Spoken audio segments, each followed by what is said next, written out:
ዝም ስለማይል ማለት ነው። ጋሻ በራ በሚያውቀው እውነት ላይ ከተዋሸ ፊት ለፊት ይጣላቸዋል። የተወዳጅነት ውድድር ላይ አይደለም ያለው ጋሻ በራ፣ እውነትን መከላከል ላይ ነው ህይወቱን በሙሉ ጉዞውን ስታዩት እሱን በጣም በስፋት አየው። አንዱ የሚያስለቀሰኝ ይሄ ነበር። ስደት ያስኬደው አንዱ ትልቁ ስደት የሄደበት ምክንያት እውነት ስለተናገረ ነው። በስደት ሄዶ ተንከራቶ ኬንያ ዋጋ ከፍሎ ከትንሿ ህፃን ጧት እየመጣች ከሱ ዳቦ ከምትወስደው ህፃን የሶማሌ ስደተኛ ጀምሮ እዛ ውስጥ ያስቀመጣቸው ታሪኮች በእንባ ነው የምታነቡት። የብዙ ኢትዮጵያውያን ታሪክ ነው። ከዛ እንደምንም ተሳክቶ ደግሞ ወደ አውሮፓ ሀገር ኖርዌይ የሚባል አዲስ ህይወት ለመመስረት ድንገት ወጥቶ መቅረት አንዱ ያስለቀሰኝ ነው።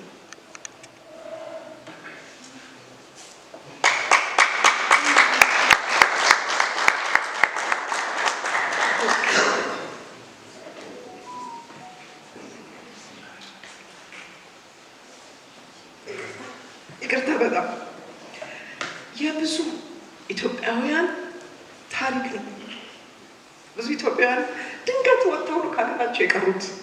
ድንገት ማስጠንቀቂያ ሳይሰጥ ስንት ዓመት እንደሚቆይ ሳይታወቅ የት ሀገር እንደሚኬድ ሳይነገር ዝግጅት ሳይደረግ ቋንቋ ትምህርት ሳይኖር የባህል ዝግጅት ሳይኖር ኖርማል አይደለም ይሄ። አም ሶሪ ልክ አይደለም፣ ልክ አይደለም።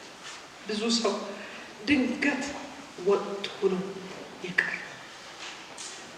ድንገት እንትን ሊሆን ነው እንዲህ ሊደረግ ነው ተብሎ ማለት ነው። አብኖርማል ነው በጣም። ይሄ ለእኔ አሁን በጣም ያስለቀሰኝ ነው። አብኖርማል ነው፣ ትክክል አይደለም። እያለቀስኩ ነው ያነበብኩት።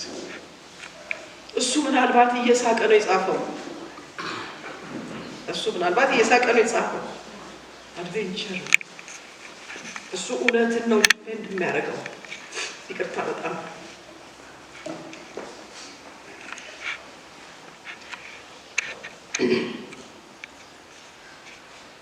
ኢትዮጵያዊነት በሀገር መኩራት፣ ሀገርን ዲፌንድ ማድረግ፣ የሀገርን ታሪክ መጠበቅ። ኖርዌይ ከሄደ በኋላ ሁለተኛ በጣም መጽሐፉ ዘግቼ ያለቀስኩት ከብዙ ፈተና ከብዙ ውጣ ውረድ በኋላ ሚውዚየም የኢትዮጵያን ታሪክ የሚያስተዋውቅ ሚውዚየም መኖሪያ ቤት ውስጥ ከፍቶ ለሚመጡ ሁሉ ሰዎች የኢትዮጵያን ታሪክ ያስተዋውቃል። ጋሻ በራ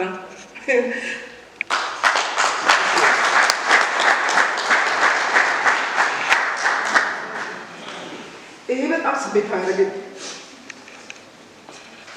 እውነት በመናገሩ ምክንያት ከሀገሩ የወጣ ሰው ትፈለጋለህ በሕይወት ተብሎ ስራ አምልጦ ሞት አምልጦ የሄደ ሰው እንደገና ደግሞ ሄዶ ኢትዮጵያን ሊያስተዋውቅ ሚውዚየም ከፍቶ አላፊ አግዳሚ ሁሉ ክፍት ሚውዚየም አለ በነፃ የምታዩት እያለ የኖርዌይን ህፃናት እየመጡ ስለ ኢትዮጵያ ታሪክ፣ ስለ ኢትዮጵያ ጀግንነት፣ ስለ አድዋ፣ ስለ ኢትዮጵያ ህዝቦች ታሪክ አፋር ላይ እንዲህ አይነት ጀግና ነበረ፣ ሶማሌ ላይ እንደዚህ ነበረ፣ ሰሜን ላይ እንዲህ አይነት ጀግኖች ነበሩ፣ ኢትዮጵያ እንዲህ አይነት ትልቅ ታሪክ አላት ስሙ እያለ ኢትዮጵያ ያስተዋወቀ።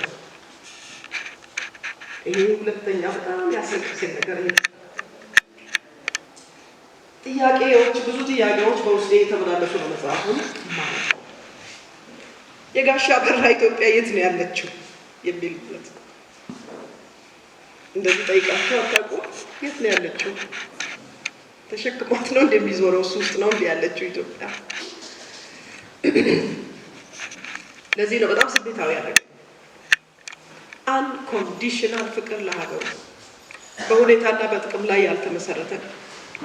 ነገሮች ቢስተካከሉ ባይስተካከሉ፣ ጉዳት ቢደርስበት ባይደርስበት፣ እሱ ጥቅም ባያገኝ፣ ቢርበው ቢጠማው፣ ልጆቹ ቢሰደዱ እሱ ቢርበው፣ ልጆቹም ተርበው ነበር አንድ ወቅት ላይ እሱንም ጽፎታል።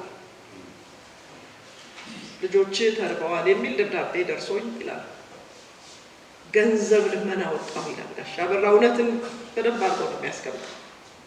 ለመጀመሪያ ጊዜ ገንዘብ የለመነው ልጆቹ ስለተራቡ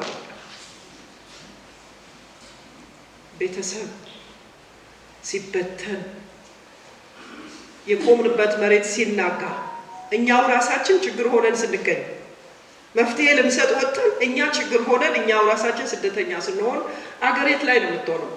የት ነው ያለችው? ይሄ ነበር ያሰቀሰ።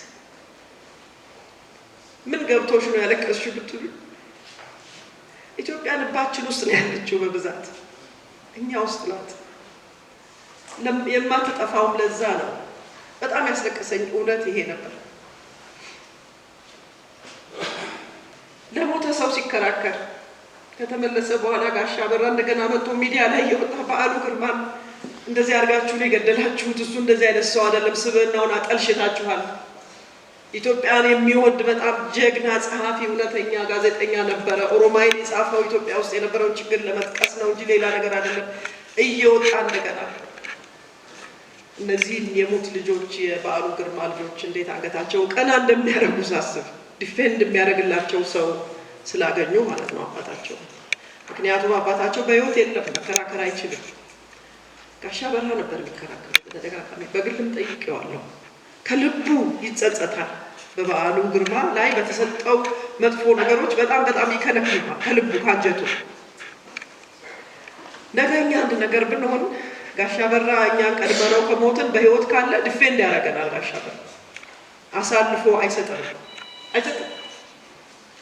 ወዳጆቹን አሳልፎ አይሰጥም። ይሄ ትልቅ ኳሊቲ ነው ያየሁበት እሱ ላይ። በህይወት የሌለን ሰው ይሄን ያህል ከተከራከረ በህይወት ላለ ሰው ይከራከራል። ትልቅ ስብዕና ሊገነባ የሚችል በጣም ትልቅ ነገር ነው ያየሁበት።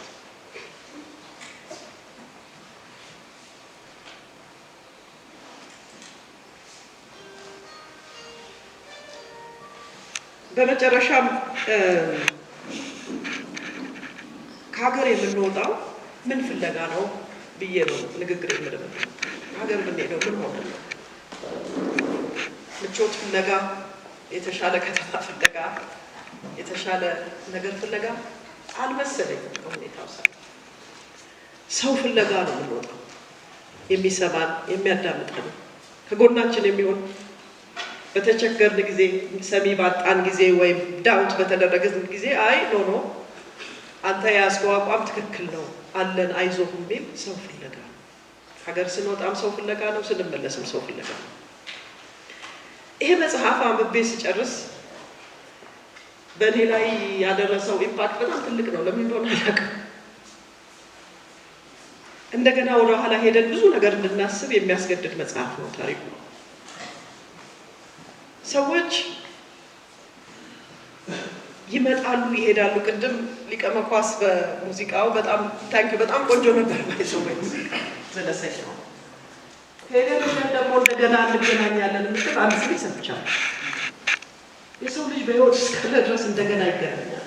ይኸው ጋሻ በራ በህይወት ስላለ ቆጥቁጥ ለዚህ ያጣመጣ ክፉ ነገር ማድረግ፣ ሰዎችን ማሳደድ፣ በጭካኔ መዋሸት፣ ክፉ ነገር ማድረግ አደገኛ እርምጃ ነው። እኔ ያየሁት አደገኛ እርምጃ ነው። ሰዎች በህይወት እስካሉ ድረስ ተመልሰን ደግሞ እንገናኛለን።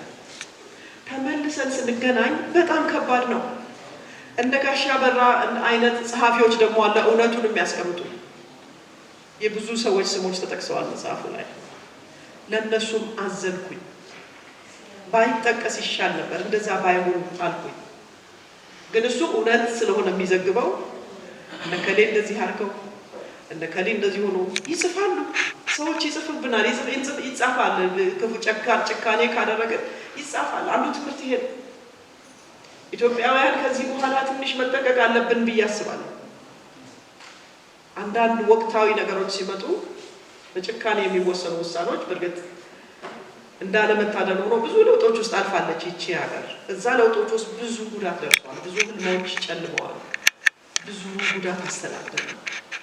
ይሄ መጽሐፍ የጊዜዎችን መለዋወጥ ውስጥ የደረሰውን ጉዳት ሁሉ በሙሉ ያስቃኘናል። እሱ የሰጠው ምላሽ እንዳለ ሆኖ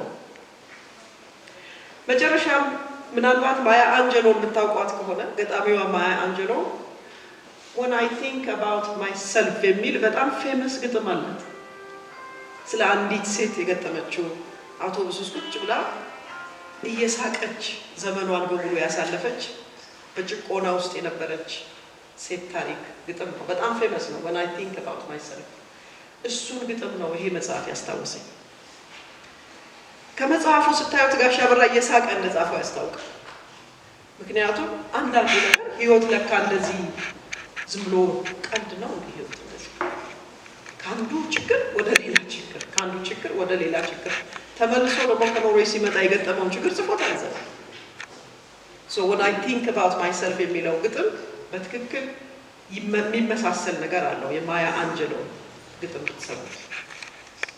ጋሻ በራ በጣም ነው የማመሰግነው እንደገና ይህን መጽሐፍ ስለጻፍከው። ነገር ግን አንተ ብዙ ባለውለታ ነህ ለኢትዮጵያ። ብዙ ታግለሃል፣ ብዙ ጽፈሃል፣ ብዙ ተሟግተሃል። ማታ ልክ መጽሐፉን አንብቤ ስጨርስ እንደላኩልህ ቴክስት ለኢትዮጵያ ባለውለታ ነህ።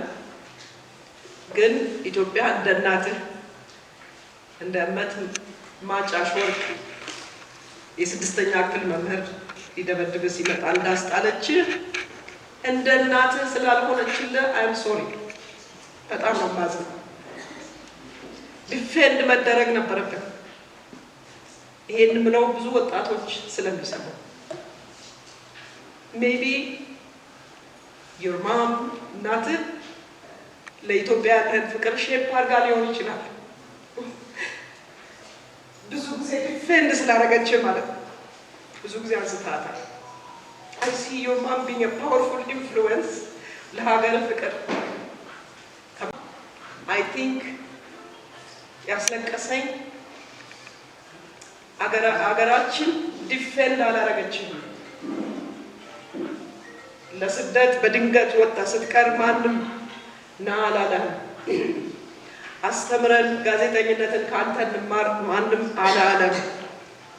አልተፈለክም፣ ራስህ እንደገና ተመልሰህ የመጣኸው። I'm sorry። I think sorry መባል አለበት ታሪኩን ካነበብኩ በኋላ። I'm sorry ለእኛ ትምህርት ነው። we have to be careful። መጠንቀቅ አለብን። ለሰዎች እንጠንቀቅ። ለሰዎች በጎ እናድርግ። ባንጎዳቸው፣ ባናሳድዳቸው እንተዋቸው። let them do their work flourish ያርጉ። ካልገባን አካሄዳቸው፣ አሰራራቸው ግልጽ ካልሆነልን እንተዋቸው፣ አንጉዳቸው፣ አናሳዳቸው። አመሰግናለሁ።